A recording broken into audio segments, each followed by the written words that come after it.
नारा। मुर्दाबाद मुर्दाबाद मुर्दाबाद, हरियाणा सरकार मुर्दाबाद मुर्दाबाद मुर्दाबाद, भारतीय किसान यूनियन जिंदाबाद जिंदाबाद जिंदाबाद। जो किसानों से टकराएगा दूर हो जाएगा। बहन बेटियों का अपमान नहीं सहेगा ये किसान, बहन बेटियों का अपमान नहीं सहेगा ये किसान। जेपी दलाल मुर्दाबाद मुर्दाबाद मुर्दाबाद, जेपी दलाल मुर्दाबाद मुर्दाबाद मुर्दाबाद, बहन बेटियों का अपमान नहीं सहेगा ये किसान, बहन बेटियों का अपमान नहीं सहेगा ये किसान, बहन बेटियों का अपमान नहीं सहेगा ये किसान। जेपी दलाल मुर्दाबाद मुर्दाबाद मुर्दाबाद, कृषि मंत्री जेपी दलाल मुर्दाबाद मुर्दाबाद मुर्दाबाद, बहन बेटियों का अपमान नहीं सहेगा ये किसान। जेपी दलाल मुर्दाबाद मुर्दाबाद मुर्दाबाद, जेपी दलाल मुर्दाबाद मुर्दाबाद मुर्दाबाद, कृषि मंत्री मुर्दाबाद मुर्दाबाद मुर्दाबाद, कृषि मंत्री मुर्दाबाद मुर्दाबाद मुर्दाबाद, जेपी दलाल मुर्दाबाद मुर्दाबाद मुर्दाबाद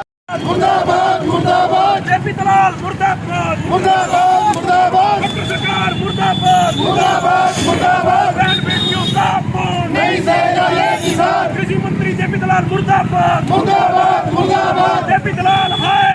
जी, मैं विक्रम किसाना एडवोकेट, युवा प्रदेश अध्यक्ष, भारतीय किसान यूनियन चंडूनी।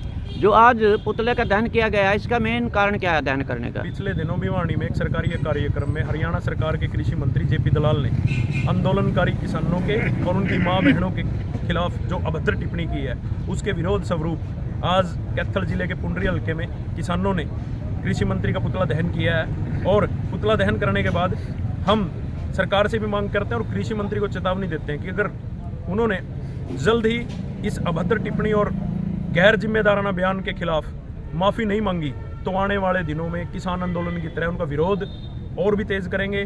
और सरकार से चेतावनी देते हैं और जिला प्रशासन से भी चेतावनी देते हैं, या तो कृषि मंत्री माफ़ी मांगे, नहीं तो कैथल जिले के किसी भी गांव में, किसी भी हल्के में कृषि मंत्री का चाहे सामाजिक कार्यक्रम हो, चाहे निजी कार्यक्रम हो, या कोई सरकारी कार्यक्रम हो, भारतीय किसान यूनियन के सभी संगठन और सभी सामाजिक संगठन, मजदूर संगठन मिलकर कृषि मंत्री की इस घटिया और बेहुदगी भरी बयानबाजी के खिलाफ उनका विरोध करेंगे और कैथल जिले के किसी भी गांव में घुसने नहीं देंगे जब तक हरियाणा का कृषि मंत्री माफ़ी न मांगे।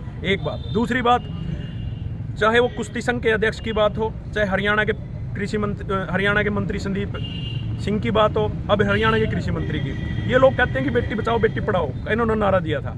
आज दिल्ली से लेकर और हरियाणा तक किसी भी जगह बेटियां सुरक्षित नहीं हैं। सरकार के मंत्री बेटियों के खिलाफ अभद्र टिप्पणी करते हैं, सरकार के मंत्री बेटियों के खिलाफ यौन शोषण जैसे आरोपों से घिरे हुए हैं, और सरकार का एमपी और कुश्ती संघ का अध्यक्ष सरकार के इशारे पर कुश्ती संघ की बहन बेटियों के खिलाफ जो उन्होंने किया वो सारा देश के आगे जगजाहिर है।